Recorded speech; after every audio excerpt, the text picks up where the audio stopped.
सम्राट अशोक भारतीय इतिहास के सबसे शक्तिशाली और प्रभावशाली शासकों में से एक थे और उनका नाम वैशाली से गहराई से जुड़ा हुआ है। बिहार में स्थित वैशाली न केवल प्राचीन भारत के पहले गणराज्यों में से एक था, बल्कि यह सम्राट अशोक के जीवन और परिवर्तन का भी एक महत्वपूर्ण साक्षी रहा।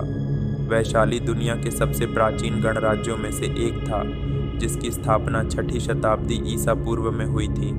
यह नगर बौद्ध और जैन दोनों परंपराओं के लिए बहुत पवित्र माना जाता है, क्योंकि यह 24वें जैन तीर्थंकर भगवान महावीर का जन्म स्थान था और भगवान बुद्ध भी यहाँ कई बार आए थे। यह वही भूमि थी जहाँ सम्राट अशोक को धर्म और अहिंसा के मार्ग को अपनाने की प्रेरणा मिली।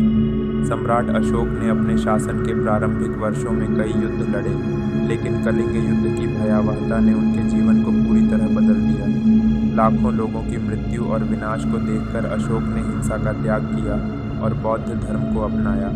इसके बाद उन्होंने धर्म के प्रचार प्रसार का संकल्प लिया और वैशाली उनके आध्यात्मिक परिवर्तन का एक महत्वपूर्ण केंद्र बना। अशोक स्तंभ शांति और अहिंसा का प्रतीक। सम्राट अशोक के वैशाली से जुड़े सबसे प्रमुख अवशेषों में से एक है अशोक स्तंभ। यह एक ही पत्थर से निर्मित एक विशाल स्तंभ है, जिसकी ऊंचाई लगभग 11 मीटर है।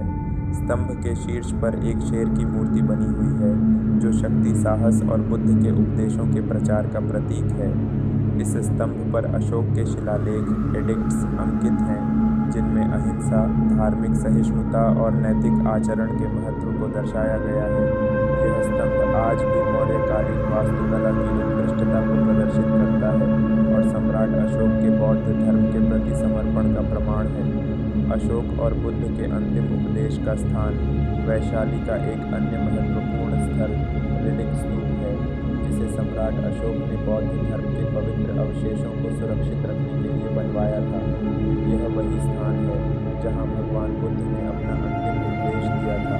भगवान बुद्ध की महापरिनिर्वाण मोक्ष प्राप्ति के बाद उनके पवित्र अवशेषों को कई स्थानों पर वितरित किया गया था और वैशाली उनमें से एक प्रमुख स्थान था।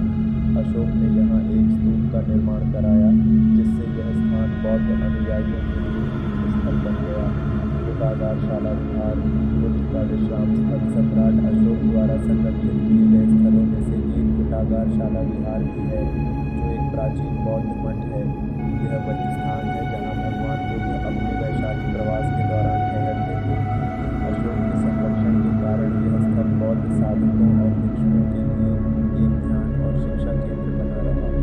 अशोक का आध्यात्मिक परिवर्तन और धम्म यात्रा। सम्राट अशोक का वैशाली आगमन केवल एक यात्रा नहीं थी, बल्कि यह उनके धार्मिक और आध्यात्मिक परिवर्तन का एक महत्वपूर्ण भाग था। अपने जीवन के अंतिम वर्षों में अशोक ने बौद्ध धर्म को न केवल अपनाया, बल्कि इसे पूरे भारत और अन्य देशों में प्रचारित भी किया।